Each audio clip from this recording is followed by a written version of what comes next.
In this video, we're going to be talking all about how to make your own mask for your next trip to Disneyland or Walt Disney World.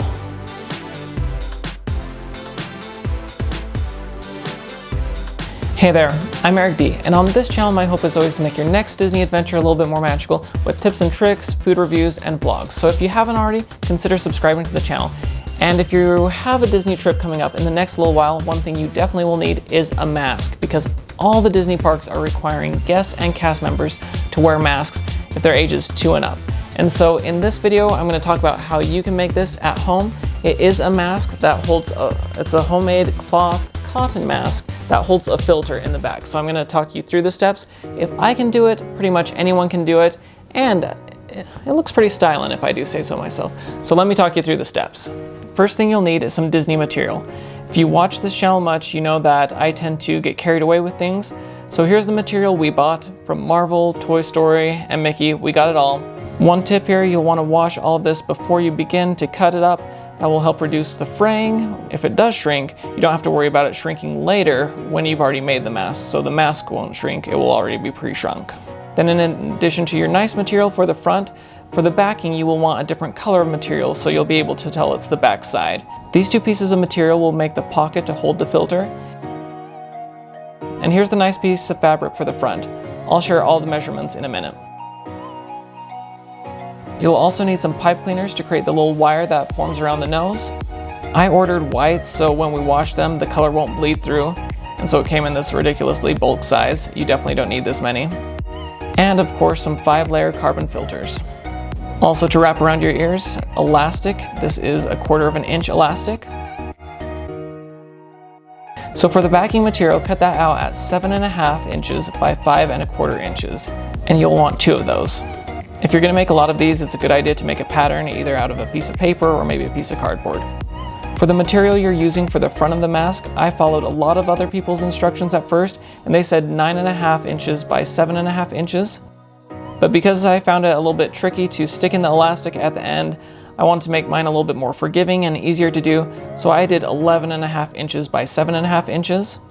That way your mask won't end up too small, and it won't be too stressful to get the elastic in there at the end. First thing, take your pieces for the back, fold the top down 1/4 inch, and iron that. And throughout this project there is going to be a lot of ironing, but don't worry, it's not like trying to get your shirt sleeves all perfect. It's pretty basic.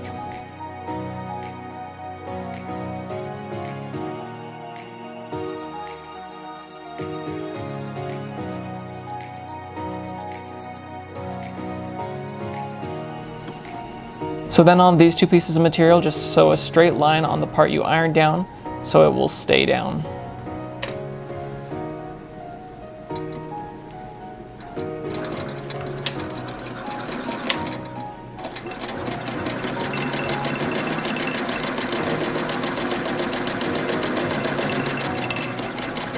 You can see what that looks like, and always make sure to cut your excess thread.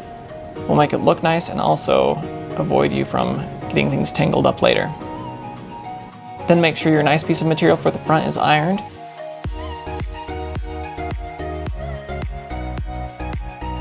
Then with the nice side of the material facing up, take your 2 back pieces of material. For the back pieces, face the good side of the material down. And for the edges that you sewed, have those pointing towards the middle.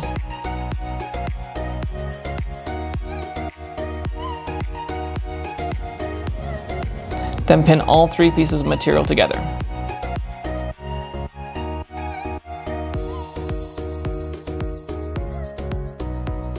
Now you're going to sew the backing and the nice piece of material together.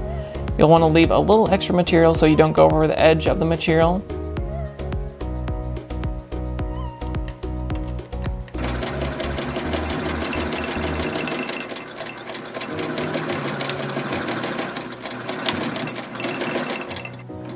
And then do the other side.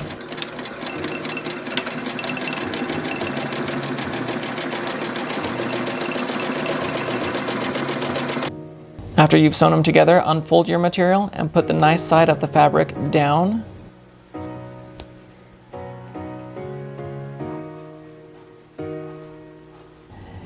and you are going to press open the seams. Depending on how close you are sewing to the end of the material, this may be a little tricky, but I haven't burned myself yet, so if I can do it, you can do it.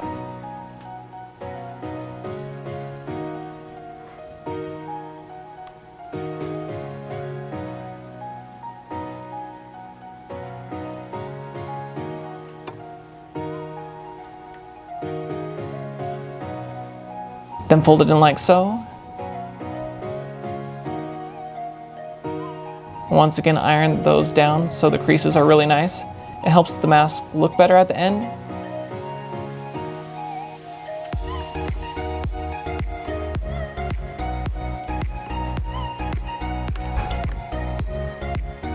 Now looking at the pattern of your material, see if there is a correct direction for the material, because we are going to put the wire to form around the nose at the top of the mask.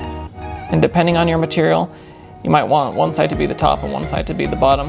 In this case, I want Sorcerer Mickey facing up, so I'm going to keep that facing upward. Fold the pipe cleaner in half and clip it.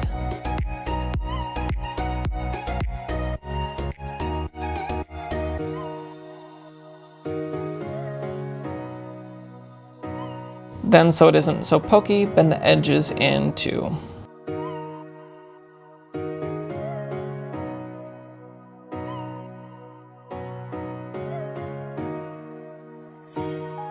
Once again, you want this at the top of your mask, so I usually lay the pipe cleaner at the middle of the top of the mask to see where I should start sewing.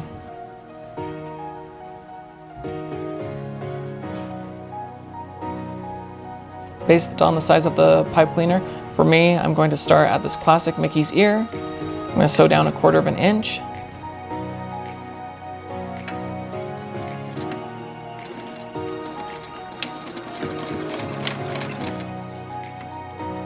Then leave the needle in. I'm going to turn the material and sew the rest of the length of the pipe cleaner.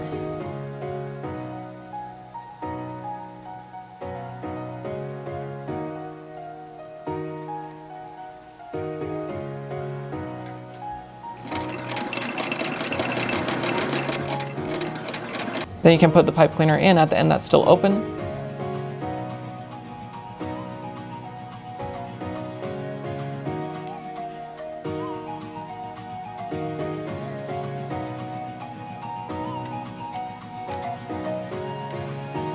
Then close it off by sewing another 1/4 inch down.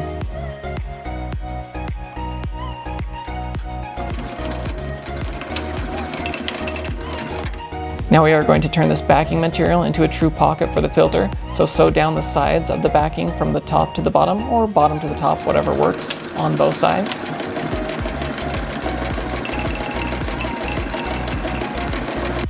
Now you have your pocket created with the backing material, and you have your pipe cleaner safely in place for the nose wire.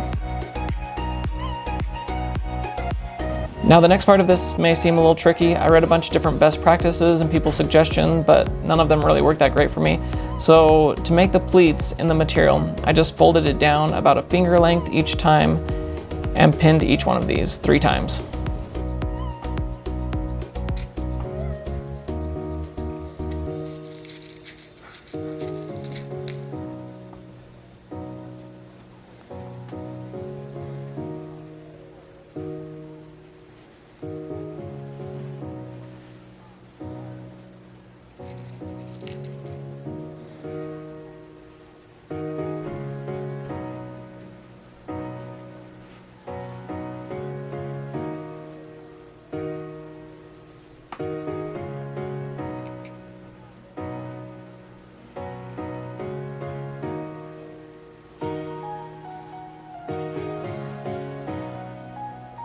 And then it's our favorite moment, and sadly the last time we will iron this little mask. So make these pleats look nice, tight, and crisp.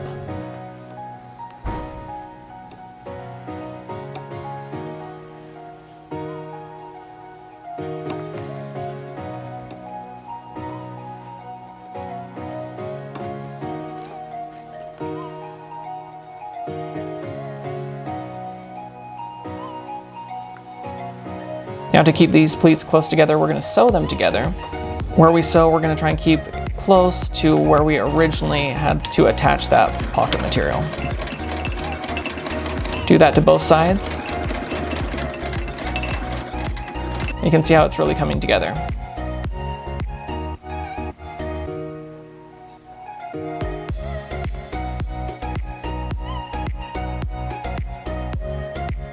Lastly, we need to get the elastic in, so cut 12 inches of the elastic for each side. You likely won't need that long, but it's a safe measurement to start with, and you can always trim it down if you don't need that much. And remember how I said I was using a little bit more material for the larger piece of material? This is where that comes in handy, because you can lay the elastic down and fold the material over twice. And you will have enough room to sew down the material without hitting the elastic. So make sure you have those raw edges of the material folded in tight, hidden away, and you have your elastic pulled tight so it's not going to be hit by the needle as you sew it. You can pin this down, but I like to live on the wild side, so I just hold it down and sew it. Once again, make sure you don't sew the elastic so that it is still free to move.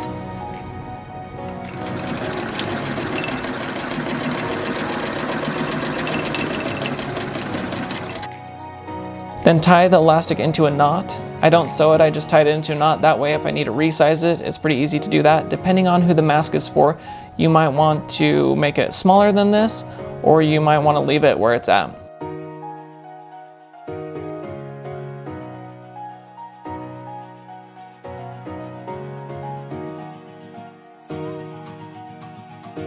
Then just clip off the extra elastic.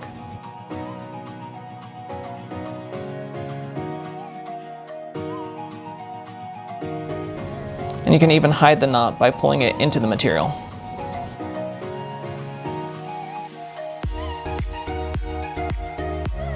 Alright, so I know there was a lot of ironing in there and a little bit of sewing, but hopefully it didn't seem too bad.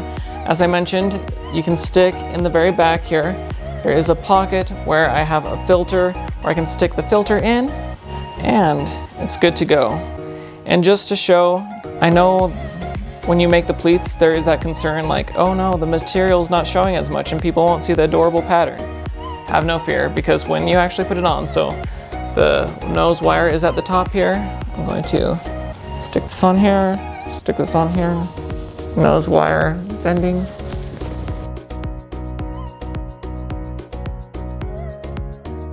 See? You can still see the pattern. It's adorable. And hopefully, I'm keeping others safe if I have anything bad, and hopefully I'm keeping myself a little bit safe too. But hopefully you found this video helpful.